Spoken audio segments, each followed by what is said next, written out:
खेड तालुक्यातील खरपुडी बाकी परिसरात वन्य प्राण्यांचा संचार वाढला आहे।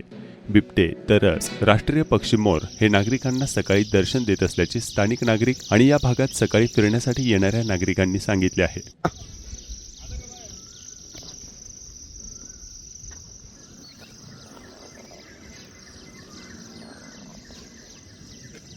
तर तुम्ही तरच या प्राण्याचा व्हिडिओ पाहिल्यानंतर तुमच्या लक्षात येईल, अगदी 10 फुटावरती आम्ही त्याच्या होतो तरी त्याने आमच्याकडे हल्ला करण्याचा कोणताही प्रयत्न केलेला नाही।